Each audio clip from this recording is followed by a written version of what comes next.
The next Lee and Ian podcast is approaching the station. Please step aside.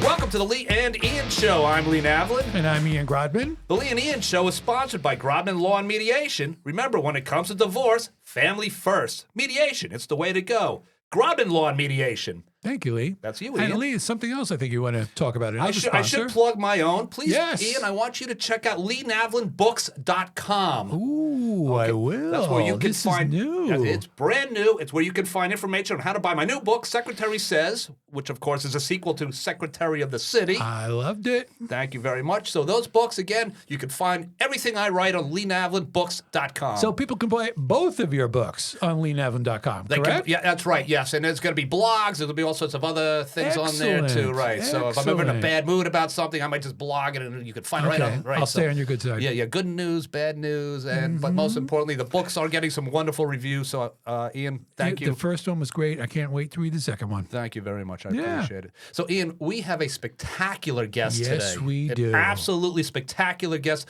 We sure do. Would you care to introduce him? I would love to. Well, everybody, it's that, this season, right, where people are declaring that they're going to run to serve in Mikie Sherrill's soon-to-be vacated seat as she becomes governor of New Jersey. We are very, very fortunate that right here in Maplewood, just this week, one of our very own declared for that seat. It's our pleasure to have Dean Daffis here today. Dean Daffis is going to talk to us about his background, why he's running, the things that he wants to do. For those who don't know, Dean not only has been a fantastic mayor and member of the Township Committee in Maplewood, he has been an advocate for marriage equality for the LGBTQ plus community. He's been a corporate lawyer. He's been a public defender. He has worked in a diner. He has done a little bit of everything. And I think we're going to hear a little bit more about that today. Dean, thank you for coming in. This is great, Dean. I'm so excited for you. One of our own is running for Congress. Yes. How cool is that? Very cool. Thank you. I'm really excited to be here with you both tonight, and to watch your rapport with each other live is really fun. No, thank you. You know what? We have a good time. Yeah, we've been. I think this might be our 30th podcast. This is number 30. This is number 30. Yes. Congratulations. This is a special This event. is a special event, and we wanted a special guest. The 30th podcast and a very special guest. I love it. Yeah. I love it. Well, thank you. I feel honored. So Dean, I want to. You do too. So excited to have you. I know SOMA is so excited about this. Maple South Orange is so excited about this. You've worked so hard since you've been in government. How did you end up deciding you wanted to run for Congress? That could not have been an easy decision. Why don't we just get right into that and find out what led to this spectacular, decision? Yeah. Well, thank you guys. And I appreciate the support and the enthusiasm and that very generous introduction. So I've been in New Jersey politics now for about 11 years, ever since I moved to New Jersey. And I have about another 10 years of political organizing, community organizing in New York City, where I used to live.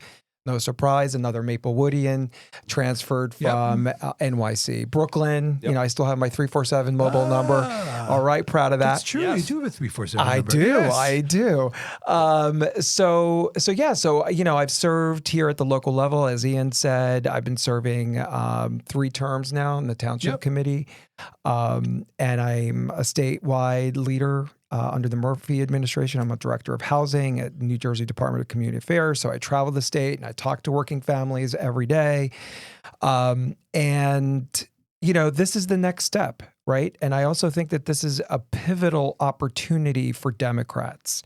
It's not just for NJ's 11. It is for all of New Jersey and for Democrats nationwide.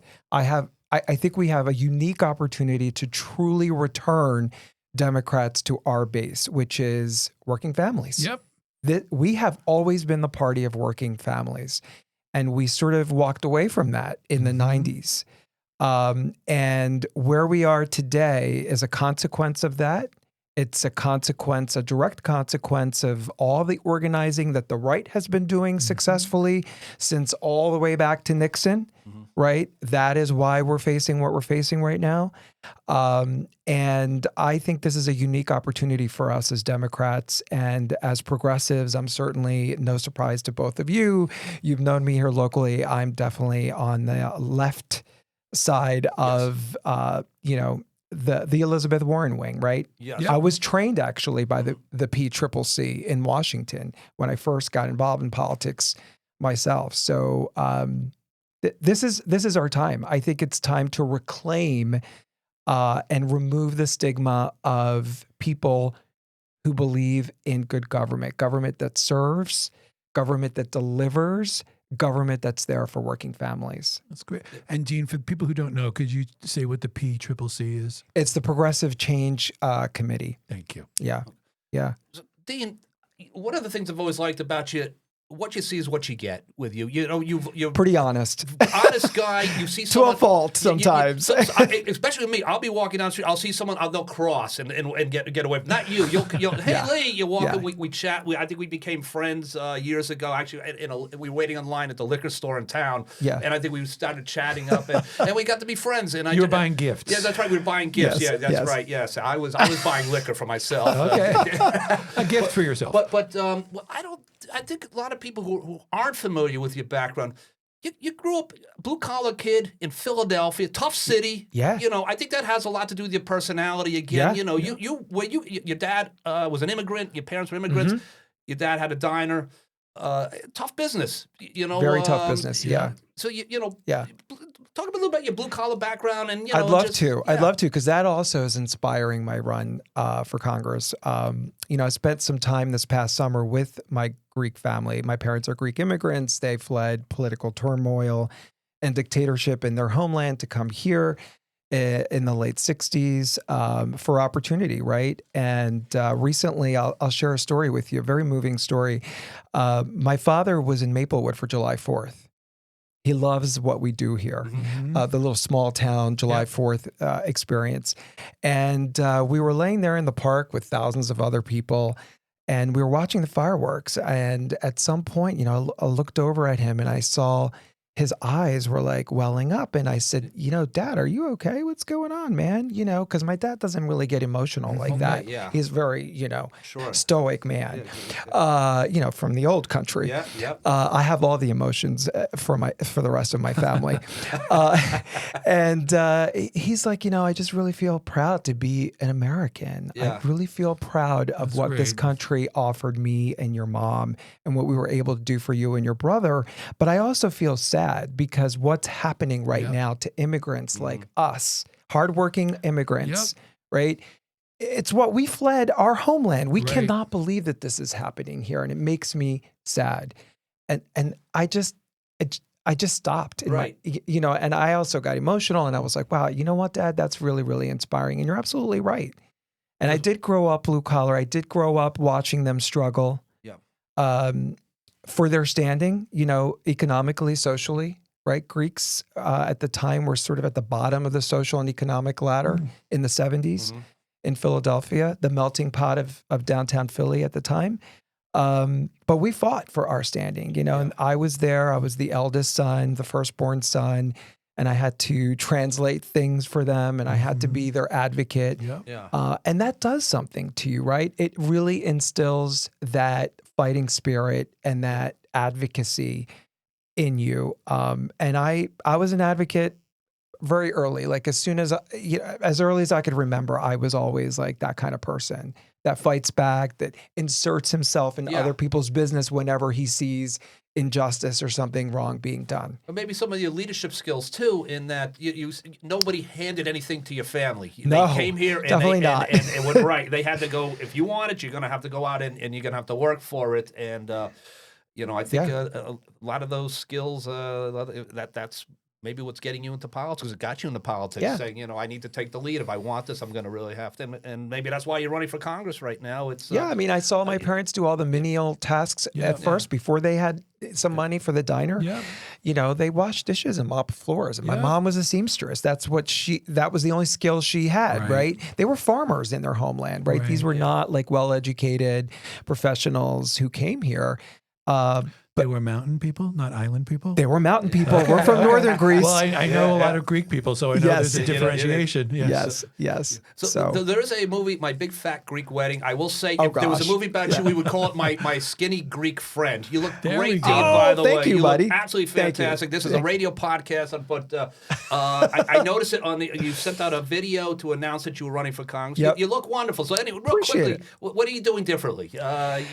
So, as some of you know, about 1 year and 8 months ago, I had open heart surgery to correct a birth defect. My aortic valve was never formed correctly, and after the surgery, they put you on a lot of drugs for your heart, and steroids and thinners and this and that. 13 different drugs, and during that period, I really swelled up. They cause a lot of inflammation in your body. All those. As you recover, as you're healing. Yeah. So, at some point, thankfully, I was taken off of them. And since then, I've just been hitting the gym and returning to the body that I recognized from years ago. So I feel great and I appreciate it. Thank you. I feel great. But yes, that movie is my family. Okay. That is okay. All the dysfunction and all the joy. Windex on a cut, things of that nature. Windex on everything. Yes. Obsessed with cleanliness. I love that. So you go to law school. Yeah. Okay. You go to law school and then you wind up in New York City. Yeah. And you're living in Hell's Kitchen. Yes. And that's where you live in Hell's Kitchen. I lived in Hell's Kitchen many years before you, though, probably. Yeah. We our last address was West 40th Street. Okay. I lived at 9th and 50th. 9th and 50th. Oh, yeah. 34th and 9th. Knew a lot of people. 34th and 9th. Yeah. Yep. That was so. And that's where you started to get involved in volunteer community activism, I think. Is that really kind of where it started in New York? Yeah. So after law school in Virginia, where I went to law school, I started working in legal aid. So that's where I cut my teeth as a lawyer in the family courts, in the housing courts. And that led me to do a brief stint at the U.S. Attorney's Office for the 4th District, where James Comey was my boss, the James Comey. Yeah. Who lived in Maplewood. There's always a Maplewood connection, yes, right? Absolutely. It's amazing. Is he really like 6'10"? Yes. Yeah. Okay. Yes. And that's why Trump doesn't like him. He's taller. He towers over. Brilliant lawyer and very, very smart. Yeah. And I still carry a lot of the advice with me that he gave me back then as a very young lawyer. Anyway, so eventually I ended up in New York, and I got to work on Wall Street, during the dot-com bubble days and the scandals and crashes that resulted from that. Yep. And after the crash in 2008, that's when, I realized I wanted to use my legal skills to do something more community-based and, focused. And I started getting involved with the local community board in Hell's Kitchen, working on neighborhood issues, on zoning, on public safety, on, quality of life issues. And that led to working on campaigns for elected officials in New York. And that's how I sort of found my voice. I realized that this is a really good fit for me. So you decide to move out to New Jersey. Yeah. Were you familiar with SOMA, Maplewood? I was not. Okay. I came here kicking and screaming. I've got to be honest. I didn't know anything about these beautiful, wonderful, inclusive suburban towns. When you grow up in Philly, South Jersey, Atlantic City, the Jersey Shore, and then the airport and the strip malls in between. You do not know these beautiful communities. Right. So my husband George has even though he grew up in Washington D.C., his family moved to New Jersey years ago, and he wanted to be closer to his niece and nephews and his sister and his mom.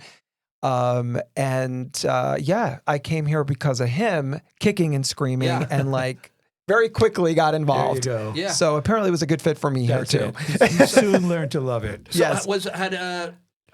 being you and George, were you looking for a community, a progressive community? Of course. So that was. Of course. Yeah.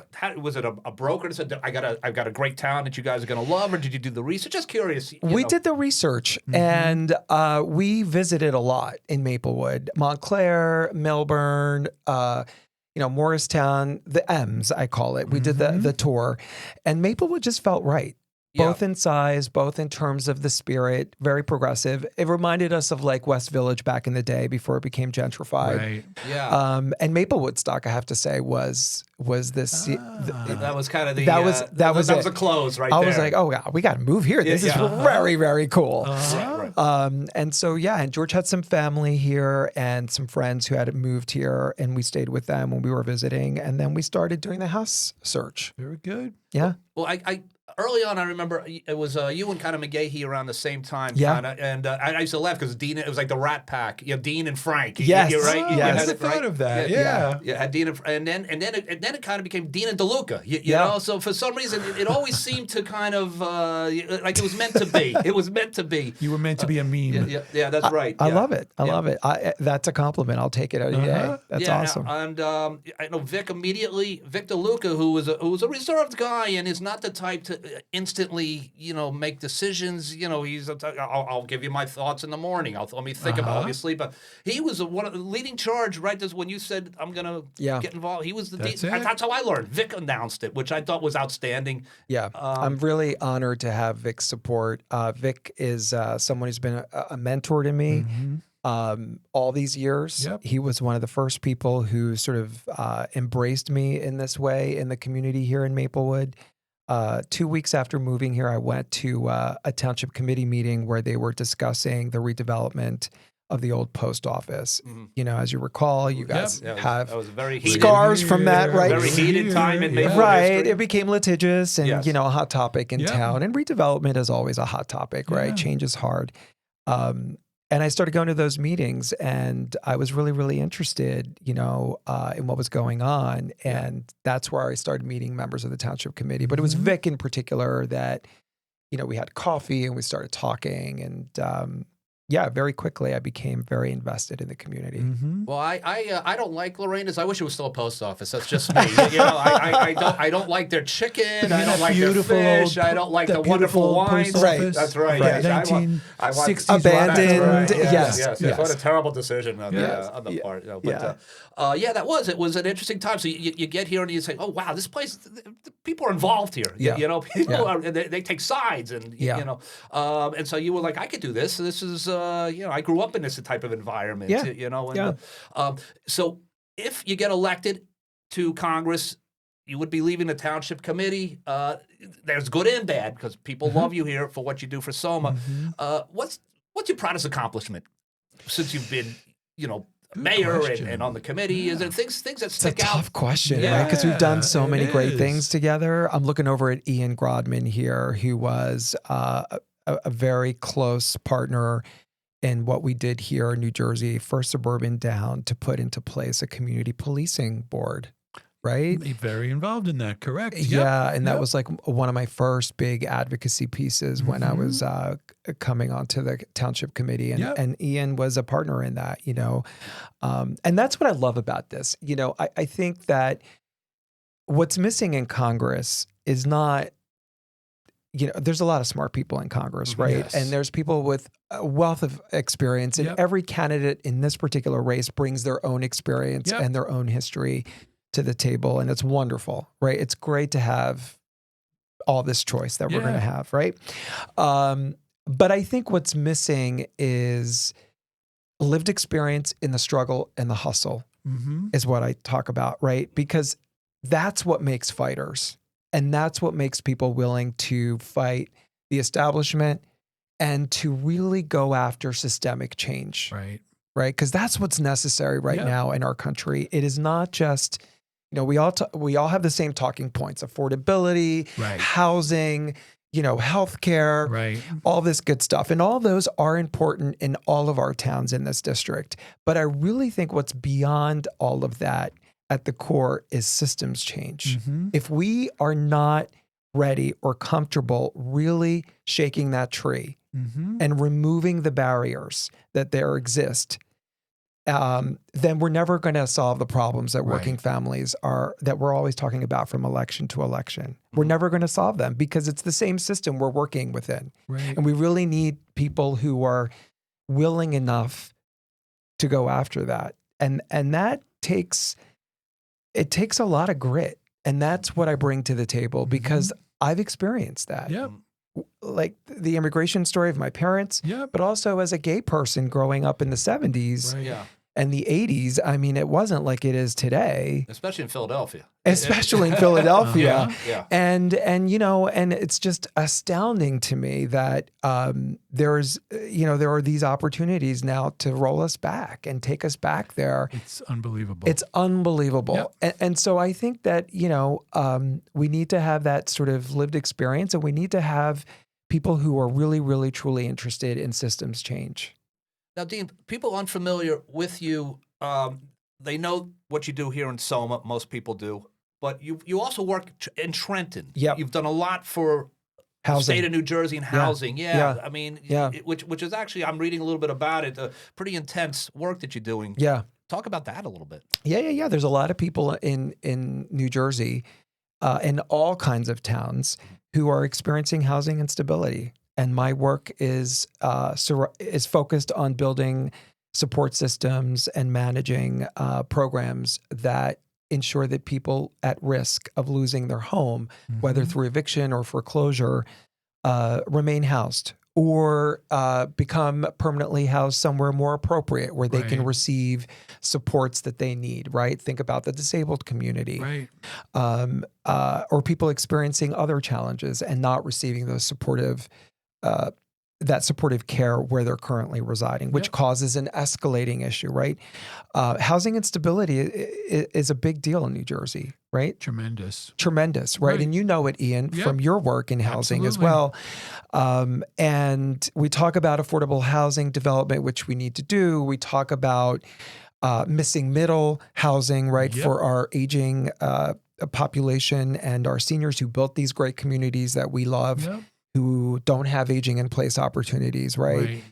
We talk about our young people, like your son, coming back, right, from college, who can't afford to find to their buy. own place, right? Yeah, home ownership is not like it used to be, It's right? not at all. They can't afford the rents even. Right. The rents are ridiculous. So, you know, what are we doing about all these kinds of things? And, you know, in the most densely populated state in the country, the housing instability risk, we have data on this.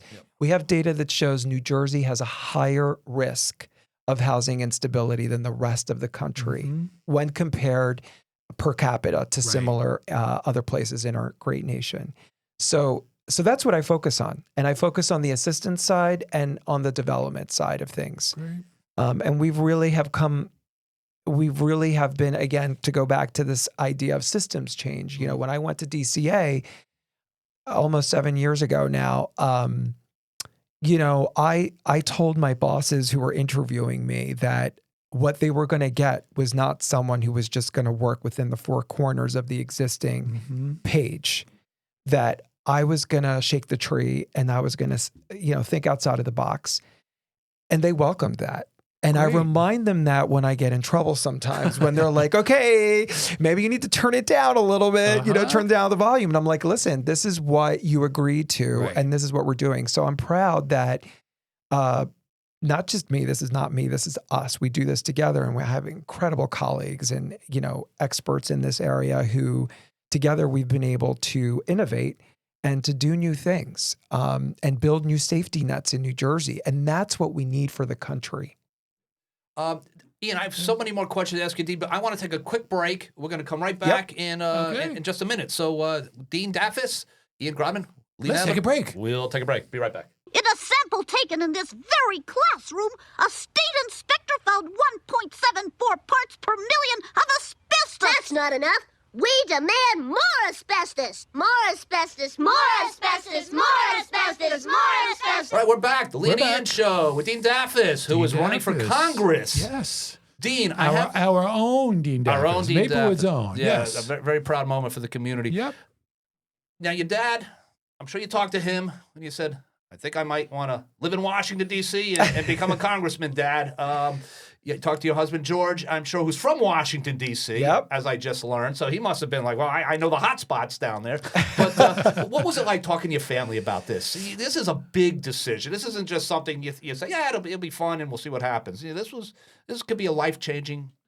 Absolutely. Yeah. My parents are beyond thrilled and extremely proud. They're just like all the way. They're all in. And so is George. And my parents, my mom said, you have to do this for us and people like us, especially right now in this country. In light of all the sacrifices that they went through for me and where I am today, and so many others like that in our great nation, we are a nation of immigrants. Yep. I really owe it to them. So many people that came before us, so many shoulders I stand on. Yeah. This is our moment. That's great. This is our moment. Yeah. I mean, it's a type of decision because I always said, I can't imagine running for Congress or running for senator or running. It's just. You got to campaign, and you got to knock on doors, and you got to meet and greet, and and you still have to have a job, right? Because you got to pay the bills. Right. I mean, and a life, and a life, and and Dean has a very supportive husband. So okay, yeah. So was there anybody in the family that was kind of like? Because I know if I said I was going to do my wife would be, no, you're not, and that would be it. Right? Absolutely not. So you got yourself in enough trouble. But any negative feedback? Nothing? Not at it's all. All been not okay, at all. Yeah, everyone's been like, extremely supportive. Yeah, extremely supportive. And Ian knows me pretty well. He knows that I can't sit still. So so this kind of multitasking and being busy kind of feeds into my energy. Yeah, I love it. Yeah, and I love campaigning. Yeah, he does. He really does. So I'm definitely going to bring it. Good. In terms of putting a strong campaign this past together. Campaign season, I noticed not only were you out there for Mikie Sherrill, but you were out there for other candidates that were running for local office. And I guess that was an opportunity to meet and find and learn about other communities. And absolutely, we have to support each other. Absolutely, and we have to build our Democratic base. Yep. Right. And I love that not only did Mikie do so well, but so many other Democrats did well in places where we never thought we'd have pickups. It was a fantastic night. Yes, fantastic all around. So that tells us exactly what I'm saying, that this is our moment as Democrats. Let's not squander it with the same rhetoric that we've been putting out there disguised as change. It's not really systems change. Let's not squander it with the same established players or recycled players. Let's have new voices. Why not? This is our moment.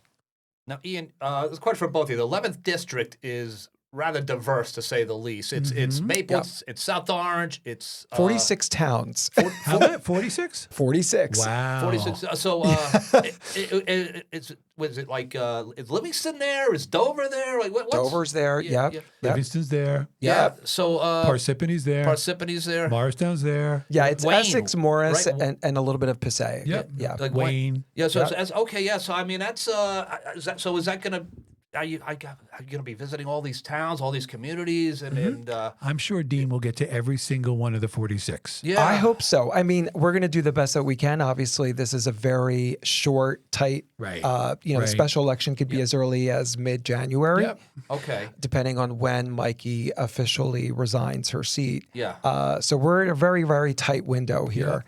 But we're going to do our best. Now, would that be like a primary? Special primary. Special first. primary, and then when would the actual April probably. There'll be a special general in April. Yep. Okay. And then there'll be the primary in June, and then Right. of course the general election. So the seat November. would be vacant at that point, I guess, until when winter. Mikie retires. Yeah. So the it seat will be vacant until we have the election. until we have the election. Yeah. Gotcha. Okay. Yeah. So if she resigns next week, as she announced the other day that she expects to be doing, then the seat will be vacant until the special election. Right, in April. Yeah. Yeah. Were you surprised she won so handily?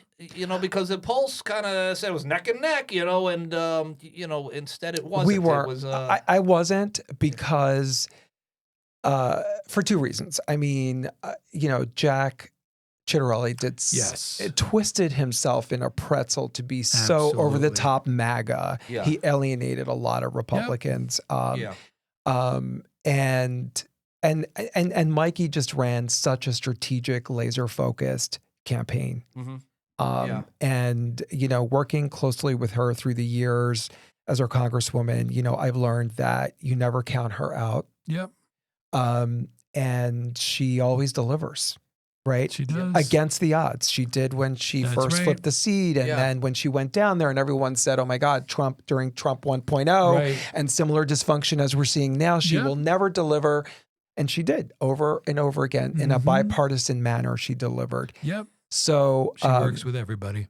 So you know, so I wasn't surprised, but we're extremely happy. There's no question about that. Did you ever have a chance? I know you spent plenty of time with her. I follow social media, you know, and which, by the way, it's a very important tool today to yes, it is. For all of us. You know, this podcast too. You know, you want people to know what you do. Did you talk to her at all about running for the seat? Was that a conversation you've had with her yet? We've talked about it, but we haven't had like an in-depth conversation. And certainly she's busy. Again, there was no time to rest. She's focusing on transition. And running down to Washington as it reopens at the same time. And getting... I know you're in Congress and you're running for governor, but... So she's a little busy. She's a little busy right now. So, certainly someone you would want to model your political career after if you get elected. She handled that seat with class and dignity. And, Mikie's legacy is tremendous in the seat, and the idea would be a lot different than Mikie, but yes, in terms of delivering, right? Absolutely.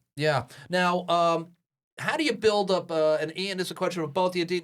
You need a team. You got. I mean, this is a big. How do I join the dream? I'm going to call it the Dean Dream Team. How do I join? How does anybody join to get involved in your campaign and support you? Knock on doors, phone calls, phone bags, all that. You know. Campaigns are about people. Yes. We cannot do it without people, and we have to grow our people power, right? Because that's what this campaign is. It's about people, not power. Stop focusing on power. Let's focus on the people for a change. And people can get involved. Daffisforcongress.com. Okay. Daffisforcongress.com. You can volunteer. You can donate. Every and any amount is welcome and greatly appreciated. This is going to be a very costly endeavor. It's going to be very costly. You know, and we just said you have to run 4 times all the way through next November. You know, it's going to be very expensive. Very expensive. And you want the boots on the ground, so to speak. You need boots on the ground. This campaign will be won in the field. Right. And talking to voters in small living rooms and larger spaces and getting our message out there about working families and their struggles. And we think that that's going to resonate across this diverse district, even in the conservative areas. I think there is a lot of common ground here. So I don't necessarily agree with Mamdani in New York on a lot of his policies, but what I loved is he stuck to the affordability message, and it got him elected. And the young people, they came out in droves because they said that's the number one issue. You know? And too many. Even Trump started talking about affordability today. Right. And I think Cuomo at the last minute was like, what's that? Affordability? They had to explain to him what it was, you know, but it was, but I guess, and that's stuff that you've been working in Trenton. This has been in your wheelhouse forever. That's been his career. That's been my career. Exactly. Affordability. And I mean, even in our affluent communities in this district, people are being squeezed. We're all being squeezed right now. And utilities and childcare and the cliff that we're all facing with not just the federal cuts, but also the state fiscal cliff. Means that public education is being defunded, healthcare is being defunded, you know, in a place where we send so many tax dollars to Washington. We're subsidizing the entire nation. And we're not getting a return on our investment. And I think that that's something that everybody understands, despite across their political ideologies. Right? So that's what we're talking about. And I think everybody... You know, we there's like all the buzzwords, and unfortunately, the right has branded Democrats who want good government and want government to work for the people. They branded them socialists and communists and all kinds of name calling, right? But at the end of the day, when you sit down with someone, even the most conservative person, and I've done that across this state in my housing work, I've sat down with ordinary people who live, in mobile homes, right? Who see me coming and they probably think, oh, I got nothing in common with that guy, right? And then after 15, 20 minutes, when we talk about affordability and we talk about the injustice of the economic injustice alone, there's a connection. And suddenly it doesn't matter that I'm talking about helping their neighbor, which they may not agree with. Right? It doesn't matter that I'm a gay person. It doesn't matter that I'm a Democrat. It doesn't matter that I live in a liberal town. It doesn't matter. What does matter is that common ground. And that's where we got to go. Yeah. And you're coming up with solutions together. Exactly. Right. Exactly. Yeah. So they feel heard. Most important thing and in the they're world. at the table, the decision-making table. Yep. Yeah. So that's what this is about. So that's a good transition. One of the things, when you announce and the media's been picking up, one of the things I'm reading about is if elected, Daffis would make history as the state's first openly gay member of Congress.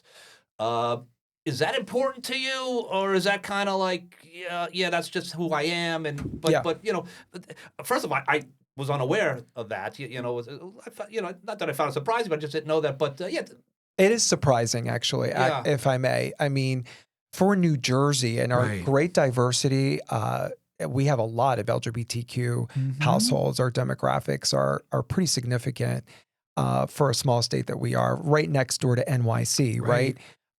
It is shocking, frankly, that, not only have we never had, as a member of the New Jersey Congressional delegation, a member from the LGBTQ community, but one of us has never even been nominated by the party.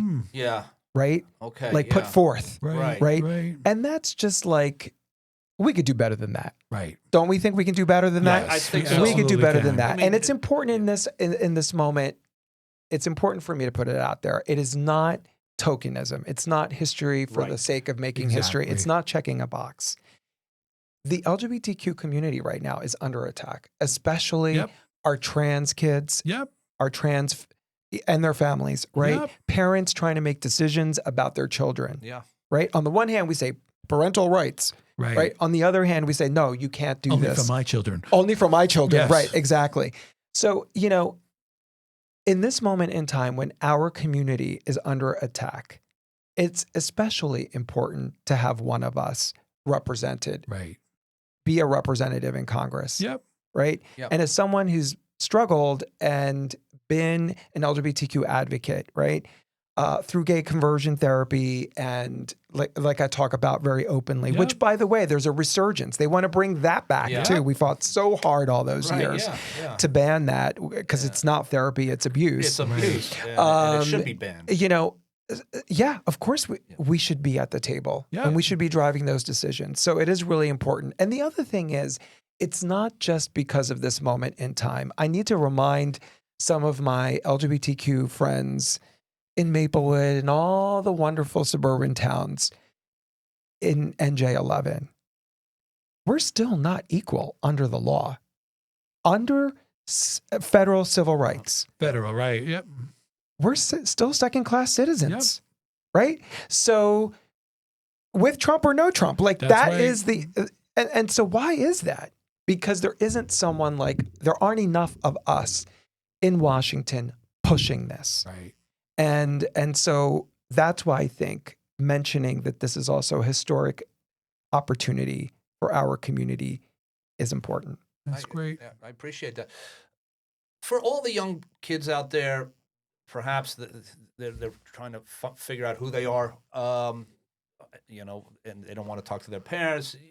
As you went through this as a young guy, especially with, I'm sure your dad, a tough guy, owned a diner, Philadelphia, Greek.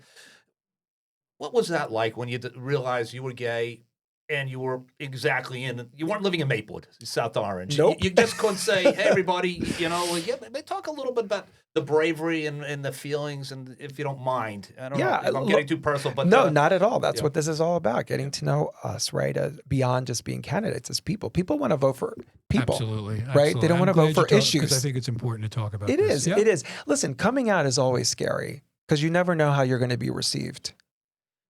And it was definitely scary for me as well, right? And like you said, my parents are from the old country and they didn't know anyone gay. They didn't know what that was. Yeah. So it freaked them out. And of course they were very uncomfortable. And they're, very pious people, coming from very religious and conservative background in that way. So they were very concerned. Yeah. And they made some decisions that were ultimately hurtful to me, but they did them motivated by love and by ignorance. And thankfully, we've worked hard to educate people and to know better. So it's easier today, and yet it's not. Like we just talked about our trans family, and they're now experiencing the phobia and the discrimination and the physical threats and harm that we were experiencing as gays and lesbians in the 70s and 80s. But yeah, so when I came out, it was kind of like, no, there's no such thing as gay. You don't know what you are. You're too young to understand. Yeah. We don't have gay people in our family. It doesn't work like that. Yeah. So I was baptized and rebaptized and exercised and before conversion therapy, which was still, a sanctioned, medical practice. So yeah, and that really, it robbed me of my childhood. It didn't kill you, it made you stronger. It did. Yeah. Actually, you're absolutely right, Lee. Yeah. We can talk about it. It was tough being a kid. Oh, it was tough being a kid, right? And it does mess with you. But, sometimes when I'm in some ways we have to come out every day. Yeah. Actually, we don't want to. We don't have to. We'd rather not. Yeah, it's who you are, but why do I have to? But you do. But in certain spaces, you still see that people are uncomfortable. Right. Sure. Even in the areas that I've, earned my place after, achieving certain things, I find that people still, I'm sure, discount your opinion. You have to be extra prepared, and you have to prove them more so than anyone else. Yeah. Prove them wrong. Which you always do. Which I always do. Yes. I never shy away from that. Yeah. In we live this neck of the woods, it's very easy to just take all this for granted. But, I have a friend of mine, he's black, his wife is white. And I said, well, that's not a big deal anymore. And he goes, we still get the look. We still get the look. Still get the look. We still, look at this. And the more things change, unfortunately, sometimes the more they stay the same. So, that's why our visibility matters, right? Because people do they understand when there's more visibility. Right.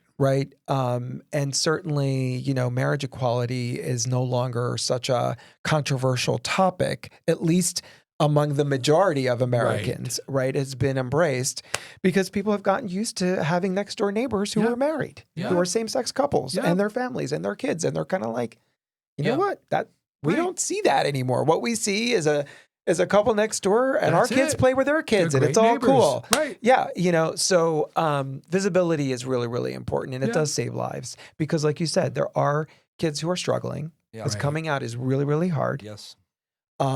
Even in our community, not everybody's accepting. Right. And then there are cultural differences and religious backgrounds that make it even more difficult, right? It's important for them to have someone to look at and say, well, you know what? If that guy can do it, that's it. Or if that person can do it, then I can too. Yeah. And that's what it's all about. Yeah. So when you get to Washington, D.C., manifest it. There you go. Manifest it. Who are some of the politicians you can't wait to walk up and say, hi, colleague, nice to meet you. And I'm Dean. I like that question. I'll be working. There's so many of them. I can't wait to meet Bernie Sanders. Yeah. Elizabeth Warren. Yep. They are sort of my mentors. You know, I have met them before, and like I said, the PCCC was my training ground. They're probably going to be like the first people that I seek That's out. great. Yeah, if I go down with you, if you could introduce me to the AOC, that's who. Okay. that Yes. would be. Yeah, she would be Yes. the top of my list. Absolutely. But Yeah. it's an exciting time for you, Dean, and this could really happen. I mean, there are some big names that are running out there that have some state of Malinowski and Gill. Yeah, there It's are a strong group. It's a very strong group. It's a strong group, but yours is going to be a grassroots. Very much so. Yeah. And Ian, you know more about getting elections and whatnot than I do. You know, so I've worked on a few. yeah. So, Ian, what if Dean says to you, what do I do tomorrow? What do I do the day after tomorrow? Oh, I don't have to tell Dean anything. Dean can tell me a few things. No. He's the master. Yeah. Don't let him shy away from that. No. Dean's the master. Yeah. You know, when you have a lawn sign with your name on it on the Grodman property, you have made it. Agreed. Yes. Agreed. And so when I was running against Victor Luca many years ago, I drove by and he had a Victor Luca sign. We talked about that, Lee. We talked about that. Well, yes. you know what? Ian is also been a huge mentor to me in this journey, Yeah, because Ian's been through a lot of different elections, and every election is different, and the landscape is always changing.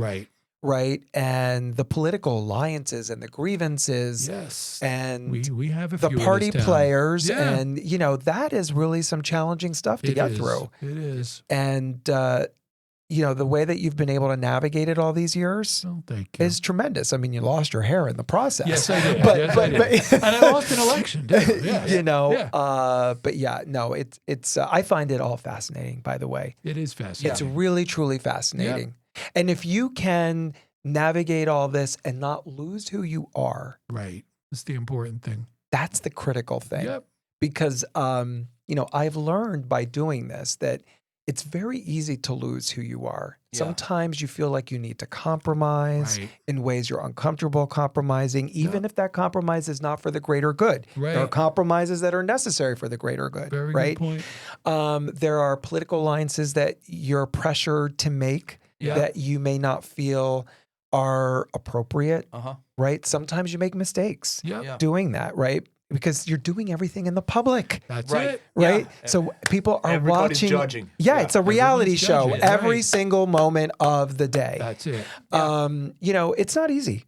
It's No. not easy putting yourself out there like this. No, 100%. And locally, I mean, the interesting thing about SOMA, we only have a couple minutes left, but I've always joked with the politicians at SOMA, they have their own paparazzi. You've got, and I love you, Mary Man, but you've got the Village Green, and now you got the Lee and Ian show, and you've got The Lee and Ian show, you've yes. got We're paparazzi now. Right, you've got, all the different Facebook groups, everything, a township committee, you might say something off, a throwaway line, and not, and then the next day, that's the big buzz. Can you That's believe? right.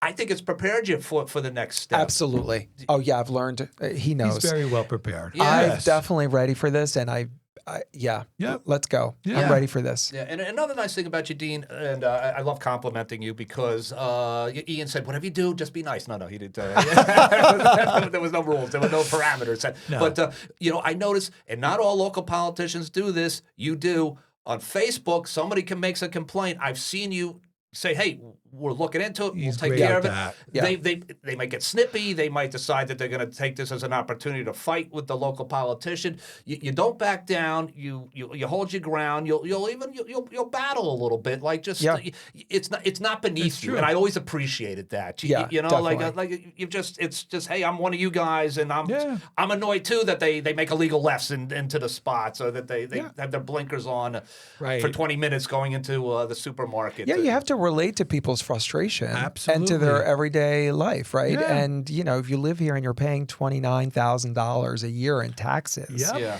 and you can't find a parking spot, you're going to be upset, and you should be upset, right? Yeah. Under certain circumstances, right? Or you find that you're not getting the services from your town that you deserve. We should be leaning into that. That's our job, to serve the public. Well, and I think the thing about Dean, too, is that he hears everybody. Whether he agrees with them or not is a different story. Yeah. But he hears everybody, Yeah. right? And that's really the most important thing that you can give to any human being in any aspect of your life. Right. And Yeah. Dean exudes that quality. Yeah. And sometimes, a little bit realness, Right. Real talk. Yeah. My Philly comes out. That's Yeah, never that's going to it. go away. Your Philly, I've gotten more yes. polished through the years, but my Philly's going to come out. And sometimes people don't expect that Right. or take nicely to it. Yep. But it's coming from a good place, and the goal is to serve the community better. All right. Yeah. So that's our answer to Danny Goldstein, by the way. I saw that Danny was one of these. Danny's a good guy. Danny's a great guy. He's a friend of mine. He's a good guy. He's very frustrated, Ian, with the parking I think situation. I saw The that on Uber, Facebook. the Uber driver standing along Yes. Maplewood Yeah, Avenue. and, So we're going to be, as I told Danny on Facebook, and as I'm telling Danny here, if he's going to listen to this, we have met with the chief, and good. we're going to step up our enforcement there because it does require them to be out there and to move people Sure. along, and Yep. people will move along if they're there. But if they're not there, then they're going to do whatever they want. Right. Like you said, Uber Eats, Uber drivers, Uber Eats. I mean, it's a tough spot. They're confused. Picking up pizza on Friday night. Yeah, they're confused. They don't know. They know they got to go into Coda to pick up the food, but they don't know where. So it's and we're also looking to create like maybe a pickup zone. In Maplewood Village is a very small footprint, of course, to do everything that we Right. need to do. But we're talking to the Maplewood Village Alliance That's about great. figuring out how we create It's a great idea. a delivery or pickup space during Yeah. certain hours Yep. to kind of alleviate some of Very this good. congestion. Yeah, and I love the outdoor seating. I know some people don't. They say it takes away from the parking. And is there any thought process on is that a year-to-year type of thing? No. That's a permanent thing now. Yeah, I mean, okay, although good. I think we might, continue looking at it like we do with everything. Right. Things need to adjust. Right. Right. So we may shorten the period. We may not. I mean, we're taking everybody's feedback into consideration. If people are not going to be sitting out there during the colder No, months they're not. and not using it, so why have it open? Yep. Right. So we're getting feedback from residents, the merchants. We're really proud of the outdoor dining. A lot of towns did not extend it after the pandemic. I think it's amazing. Yeah, I think it's Great. amazing too. It's Yeah, and people come here for that. Absolutely. The town has been seen a bit of a boom as a result of Absolutely. Yep. When nearby towns, got away, Right. took theirs away rather. that. That's right. People started coming to our town. Yeah. Yeah, we only got a couple minutes left. I keep saying that, but very funny. I know. story. I want to talk to you I was guys gonna say, forever. I'm having so much Dean fun. says that too. I do. I do. Very funny story. I was in how I ended up running for office. I don't think I told you the story, Ian. So I was at a place called Louisville, Colorado, and it was a beautiful city, small town, but a small town. Between the town and the city. And outside on the street was all the restaurants had just seating, as far as the eye could see, because one restaurant, one bar after the other, and it was beautiful, and they closed the street down. I remember being there, and I came back all excited about that should be Maplewood Village, I came back, and I remember telling the late, great Jerry Ryan about it, who, kind of didn't like me too much, so he dismissed me, dismissed my idea, and so anyway, and then he said something. You guys had a history though before. Yes. Yeah, Jerry and I, he was a good dude. You know what? We're very similar people. We're very similar people. We get mad very easily. So he said something to Vic. Vic laughed at me. So anyway, I got so frustrated. I ran the next day. I'm like, I'm going to run, and I'm going to, anyway, it didn't work out. But it's nice to see that it came to be, and I do think it makes the village even more special. I mean, every idea has its time, Absolutely. right? Yeah. And after the pandemic and during the pandemic, Yep. this was the thing, right? And Yeah. we found a way to make it permanently put into place and to make it look nicer Yep. than the makeshift outdoor dining we did during the pandemic, of course. And I think most people really, really enjoy it. And I do see seniors out there more often who perhaps might not be out to eat because they're still a little concerned about, Sure. being. They've been told maybe you shouldn't be, sitting in tight quarters in restaurants. But we got to think about them as well. Absolutely. And this township committee works very hard to make sure that, if there are concerns about parking, that they are being addressed. Because I know I've spoken to merchants who've had some complaints. I've spoken to Dean. I mean, they all take care of all of these things. They really do hear what people are saying. They really address the problems as they come up. Yeah. Absolutely. So Philadelphia, your dad's diner, cheesesteak? Does he make a cheesesteak or no? He doesn't compete. Not in that anymore. Yeah. Not Oh, anymore. Yeah. So your favorite cheesesteak in Philly comes from Angelo's. Angelo's. Okay. Yeah. I thought for sure you might say Gino's. So Do you want to give a plug for Angelo? What's the address? Oh, I don't remember the address. Okay, the street. Yeah, Angelo's. Everyone knows Angelo's. Okay. Yeah. So I went to college with a guy, Mike Pareto, who grew up in South Orange. I didn't know much about South Orange at the time, but his dad owned Jim Steaks in Philadelphia. Jim's. Yeah. Yeah. So, and I, and Mike, if you're listening, so you had a lot of money in college, my friend. And I said, what do you do? You got all these nice toys and cars and this and that. Yeah, and he goes, my dad has a cheesesteak place. I what? You have a cheesesteak place? That can't be. So I went to Philadelphia. I see the line around the block at 3 o'clock in the morning. I'm like, cheesesteaks. Wow. Yeah. So, all right. So Angelo's, that's what I headed down to Philly, which we do often enough because it's a great city. So much to do down there. Go check it out. It is. Yeah. It is, And yeah. I'm going to, all right. It's like the real deal. The real deal. Okay. Yeah. There's a lot of cheesesteaks. And cheesesteaks are like pizza, right? Even bad pizza's good, right? Right. It's true. Yeah, Even bad cheesesteaks are good. The worst We get cheesesteak. 50 miles away from here. I don't know if pizza's still good. But Yeah, maybe. Exception. Yeah, there might be a little asterisk Central there. PA, you know. Yeah, I still say Jersey pizza is much better than New York City pizza, and I will hold that until the end I of time. love Jersey pizza. Yeah, I do love too. Jersey I pizza. mean, The Bronx boy here might disagree with that. Yeah, see, there you go. I'll take your Bronx and Star Tavern. No. Now this is getting interesting. There we go.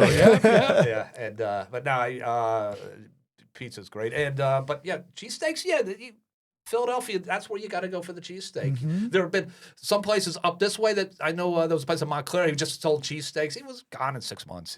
Right. Yeah. People are like, nah, I'll go to Philly before I'll Yeah. Right. Hollywood here.